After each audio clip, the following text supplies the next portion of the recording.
right uppercut to the body by Tyson. Again, a double right hand to the body. Every fighter has a signature move that they're known for. For Mike Tyson, it was his famous combo, a left hook to the body followed by a right uppercut to the head. Simple, yes, but incredibly effective. This move worked against any opponent because it truly captured the essence of Iron Mike: speed, power, and precision. This signature combination became Tyson's trademark and broke down dozens of his rivals. We've put together a selection of his most memorable fights where he used this iconic combo at its best. Has moved in and has stopped the fight. February 1986 marked a pivotal moment in Mike Tyson's boxing career as he faced Jesse Ferguson in Troy, New York. This bout was Tyson's first appearance on ESPN, drawing significant attention and high expectations. The arena buzzed with anticipation, as fans were eager to see if the 19-year-old Tyson lived up to his fearsome reputation. Jesse Ferguson, a 28-year-old heavyweight with considerable endurance and experience, stood as a real test for Tyson. Ferguson had already gone up against top contenders, including Carl Williams, whom Tyson would fight later in his career. Media outlets highlighted this match as Tyson's first real challenge, noting that Ferguson could potentially stop the prospect destroyer. And it has been kind to Mike Tyson. From the opening bell, Tyson showcased why he was considered the most dangerous man in boxing. He relentlessly attacked Ferguson's body and head, proving his dominance in the ring.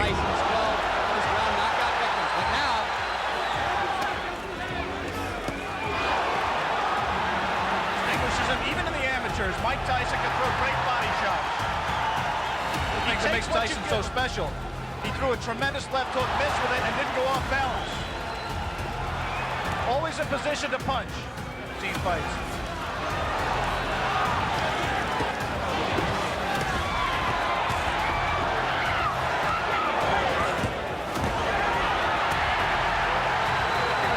It might not be an inadvisable strategy. Opponents just grabbed him and looked to survive, and he really didn't keep his concentration. Not giving him very many punching opportunities. If he continues. Good right. Arena believed before this began that it would go to a decision.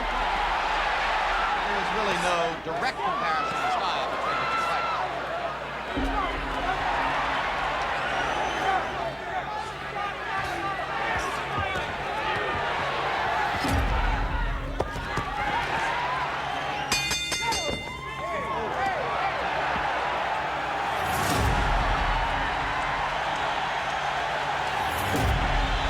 The turning point came in the 5th round when Tyson executed what would become his signature combination: a left hook to the body, causing Ferguson to double over, immediately followed by a powerful right uppercut to the head, sending Ferguson to the canvas. Was in trouble in both the first and 10th rounds, and now he's in trouble here.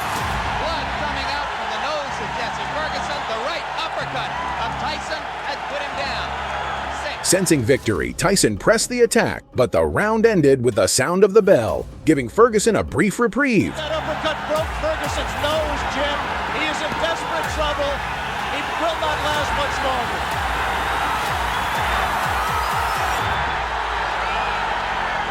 Rivera almost stopped it there. Mike Tyson's known as a great finisher. Let's see how he does with Ferguson.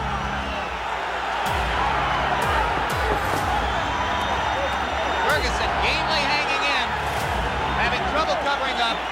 4 seconds, 3 seconds.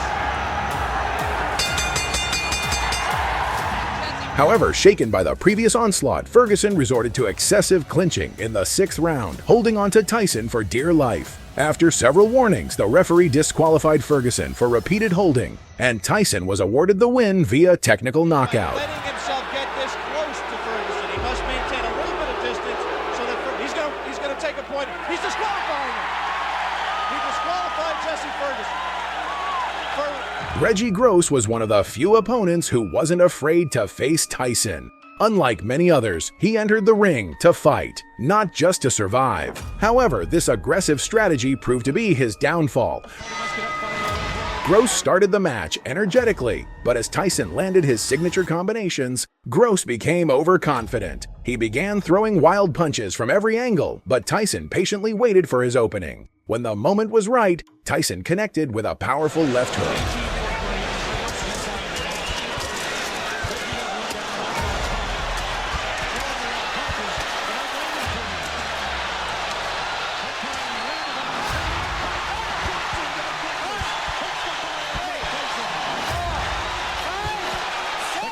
Although Reggie got up, the referee stopped the fight after Gross went down again, making Tyson the clear winner.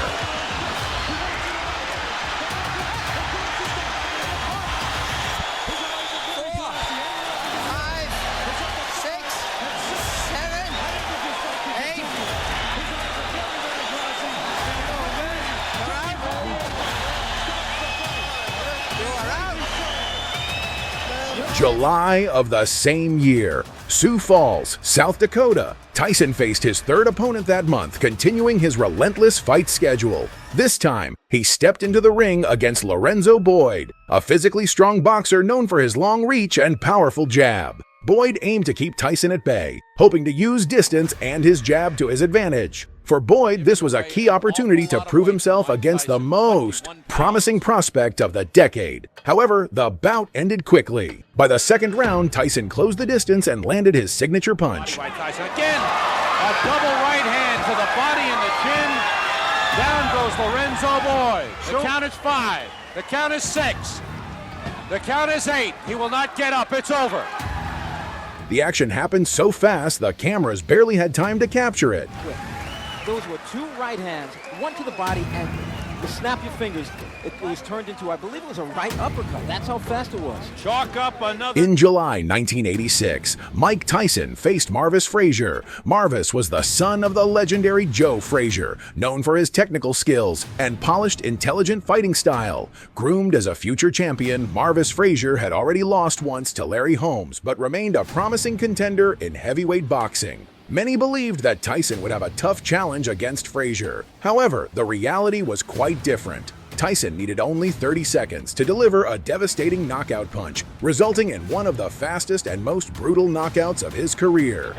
The referee does not score, scoring on the round system, supplemental 4-point scoring system if the rounds wind up even, and the 3 knockdown rule is in effect.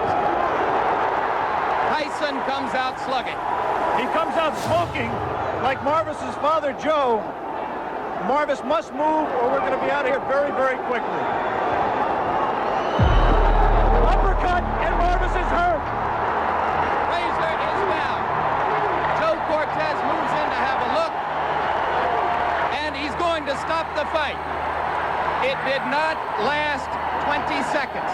Tyson goes over to take a look at Marvis Frazier, obviously concerned. A terrific uppercut. The same punch with which Tyson knocked out Jesse Ferguson the first time you saw him here on ABC Sports. On August 1986, Mike Tyson faced one of the toughest and longest battles of his early career. This was the night when his opponent, Cuban boxer Jose Ribalta, managed to last longer than anyone else up to that point, but not by much. Ribalta stood out as a tall, lean fighter with a strong chin and remarkable resilience. Unlike many, he didn't enter the ring to simply survive. He came ready to trade punches with Tyson and to truly compete. From the opening bell, Tyson attacked aggressively, moving forward like a tank. By the second round, Tyson had already floored Ribalta with one of his signature punches. And there was an uppercut. What a shot. But the Cuban refused to back down. Ribalta accepted the challenge, continuing to fight and push Tyson to his limits. 3 good examples right there. I mean, no one expected too much from Ribalta. It was a combination from the 4 punches. More than 1 punch. Tyson just missing that uppercut.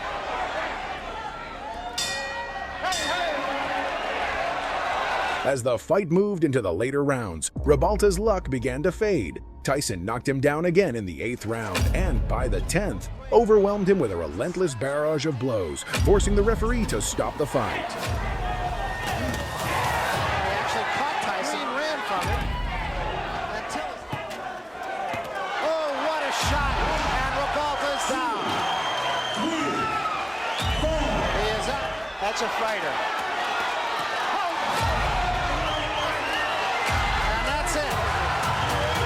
Say that there's no way Ribalta could win the fight, but I think the official was wrong. September 1986. Former cruiserweight world champion Alfonso Ratliff stepped into the ring.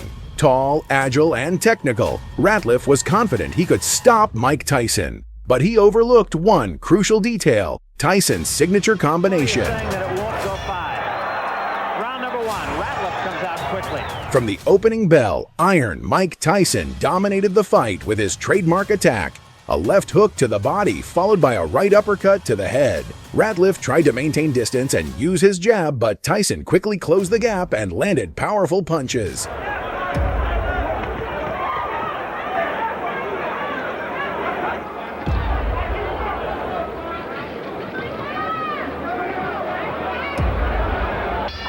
In the second round, Tyson landed a precise left that sent Ratliff crashing to the canvas in a hard knockdown. And there was a left hand, and Ratliff will sit it out. 5, 6, 7, 8, 9. Tyson finished the bout moments later with a brutal sequence, securing another emphatic victory. It was a classic punch, and Ratliff doesn't, I don't think he'll get out of this round. And Tyson right on top of Alfonso Ratliff. Turning loose. Another sign, of course, that you look for is, can the man finish? And Tyson has left little doubt about that so far.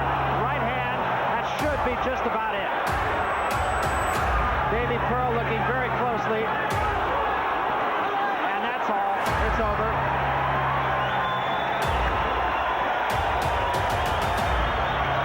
The bicycle had a flat tire. And the rider fell off. In November 1986, Las Vegas hosted the most significant boxing match of the year, a championship bout between 20-year-old Iron Mike Tyson and reigning WBC champion Trevor Berbick. The event drew a star-studded crowd, including prominent Hollywood figures and politicians, all eager to see if the young contender from Brooklyn could claim the title. But Trevor wants to prove that he's one of the great champions. Let's see how long his reign lasts. Mike Tyson. From the start, Berbick tried to dictate the pace. Able to get underneath it. Oh, wow! With a right, another left hook that just raises. Trevor, with this bravado, could get in some big trouble in a hurry. He's taking big chances. But that night, Tyson was unstoppable. He delivered his signature combinations with precision and power. By the second round, Berbick had been knocked down 3 times, ultimately leading to Tyson's historic victory. At just 20 years old, Mike Tyson became the youngest world heavyweight boxing champion, forever changing the sport's history. He's on his feet. Another right hand clips him. He can't take shots like this very long. Wow, with a right hand is Mike. Again he's gone. Catches him with a hook. Trevor's ready to go again. Tyson knows that he can score at will now. Championship of the world. Trevor Berbick and Mike Tyson. Tyson goes to work right away, and he's got Trevor in trouble, and he's down. He'll have to take the standing 8 count as he snaps right up, holding off Mike with a left. And you see the instead he goes to the body downstairs, catches him with the right hand, becoming one of the youngest heavyweight champions of all time. Bangs the body. Wow, with that uppercut is Tyson. Catches him with a right left hook, and he goes down. He goes down. He should be able to get up from this. His legs may be shut. They are. As Trevor Berbick falls back in the ropes. I don't know if he's going to be able to continue. He's got the heart, but his body won't let him do what his mind wants to. And he's counted out. It'll be scored as a knockout. Mills Lane counted him out to 10. It's all over. We've got a brand new heavyweight champion of the world, Mike Tyson. Well, Trevor Berbick was brave and he only going to round 1. And from about the midway point in round 1, he couldn't do anything. There's Jimmy Jacobs in there. Bill Payton also worked with him. A very happy Don King. Kevin Rooney. Spring of 1987 marked the beginning of Mike Tyson's championship unification. On May 30th, Tyson faced Pinklon Thomas, a former world champion known for his sturdy chin and impressive jab. Many believed this would be Tyson's biggest challenge yet. Pinklon Thomas is going to try to move side to side, avoid bending forward, using that left jab. Right from the opening round, Iron Mike launched into action with his trademark power punches, pushing Thomas to the brink. So strong, he has no fear of anybody. Left jab can't keep Thomas off. Uppercut, slip. Oh, big left hand. And a right hand nails Thomas. Thomas is almost ready to go. He hits him with an uppercut. Thomas is down again. However, Thomas, drawing on his experience as a former champion, survived the initial onslaught and fought back bravely, holding strong until the 5th round. Spectators began to wonder if Tyson was starting to tire. Thomas starting to hang on a bit. Left jab right in the face for Thomas. Nice combination of Thomas. But in the 6th round, Tyson surged with renewed energy, landing 15 consecutive punches that left Thomas completely outmatched. While it wasn't a knockout in the traditional sense, the bout felt more like a public execution in the boxing ring.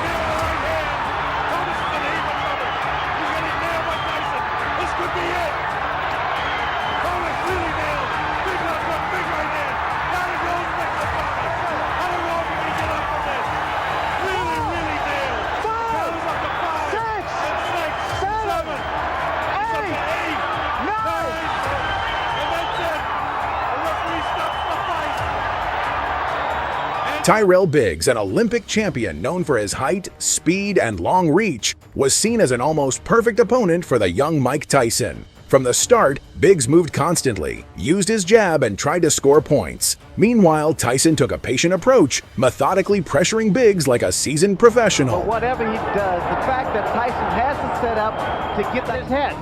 See, wait, now here, you saw how Tyson walks in with that crouching style. He's trying for the head. Now we see him head. Good shot by Tyson. Teofilo Stevenson, and I admit it was 5 years ago, but he really bothered. There's the hook again because his hands are down. He's moving right, but he keeps his hands down too low. Tyson has very quick hands for Biggs. Can Tyson neutralize the jab? See, Biggs is doing great the first 2 minutes of the first round, keeping that because of Tyson's hand speed. And Tyson throws his punch, he loops his right hand, he loops his hook, and Biggs is on to stand there and staying toe-to-toe, like I said earlier. You can't do that. Tyson's punches come so fast, so much velocity. And the way that Biggs is moving to his right was for Biggs rather to move to his left. Now he's been moving to his right, and as you said, he's been getting himself a little trouble when he does so. Tyson's ripping lower. Remember, Stevenson broke 3 ribs of Tyrell Biggs. Does most damage. There was a big right hand. That was the left hook, Barry. That was the left hook I was talking about. Now, if Biggs should make it back to his corner, I'm sure.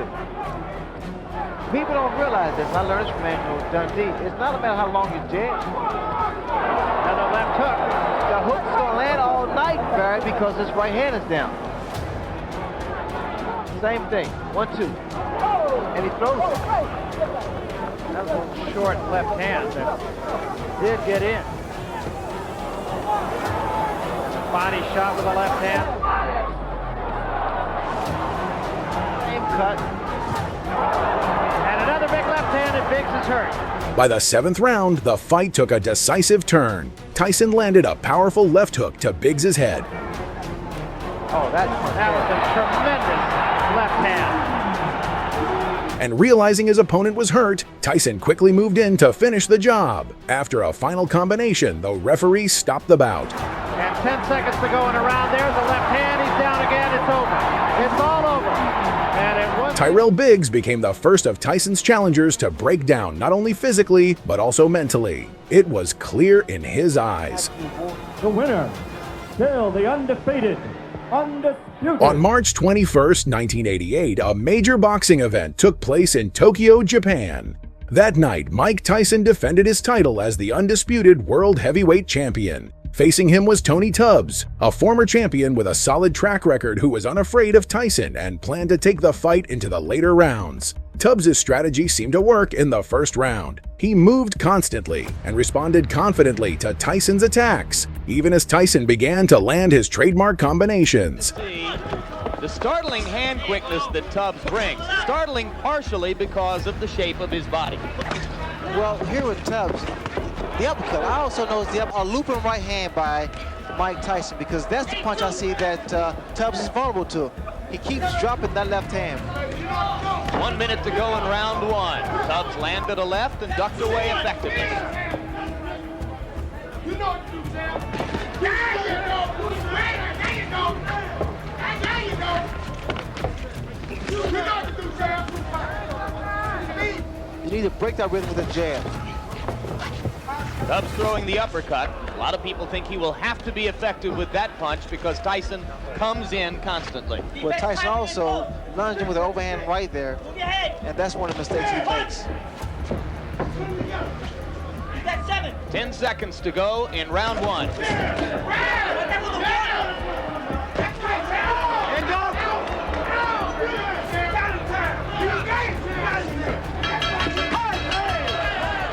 However, Tubbs' chin wasn't unbreakable. By the second round, Tyson's relentless offense proved too much, and Tubbs couldn't hold out any longer. Good combination by Tubbs.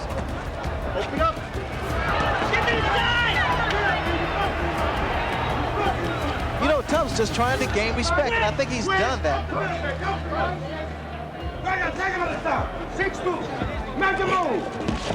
Good left by Tyson. Tubbs reeled. Those hands must be kept up higher. And again, like I said earlier, Jim, I don't think it's a good idea to exchange punches with Tyson. Good body shot, but you need combinations now. 30 seconds left in the round. Both fighters have had their say here. I couldn't tell whether or not the punch hurt. Tubbs is hurt. Tubbs is hurt badly. It was a left hook. And it's over. Odell Hadley has jumped in the ring. The fight for that point is the result of a short right against the rope. Iron Mike Tyson dominated his opponent Michael Spinks in their summer match, despite Spinks being an undefeated world champion and a former Olympic gold medalist who was considered a living legend in the light heavyweight division. Many believe Spinks was the smarter fighter and could stop Tyson's unstoppable run. However, Tyson's signature style overwhelmed the skilled boxer. Tyson ended the bout with a powerful uppercut, resulting in a brutal and unforgettable finish. It's Tyson all the way here in round number one. Vicious shot landing it, but he's taking them. The uppercut, body shot, down goes Mike, and 8. That was a body shot that took it, makes in. He leads to the right hand, down he goes. How did you get up from this?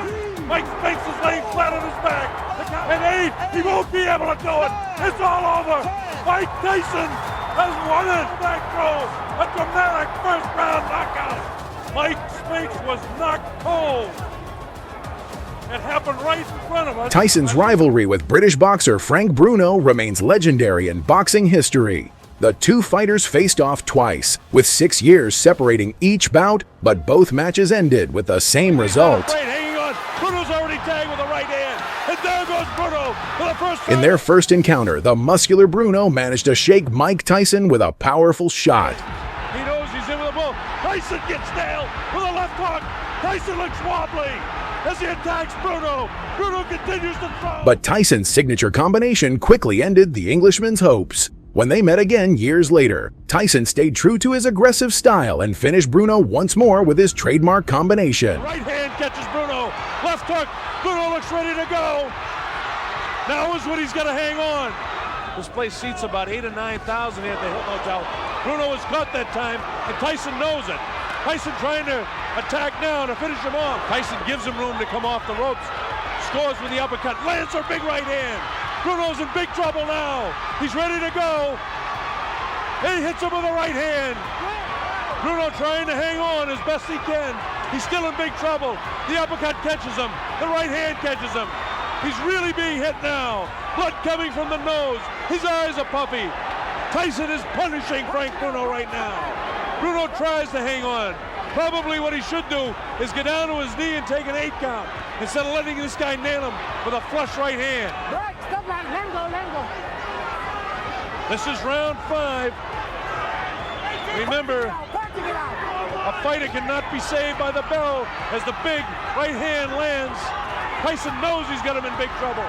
If he doesn't answer it, Richard Steele has moved in and has stopped the fight. It's all over. Michael Tyson wins on a 5th round TKO.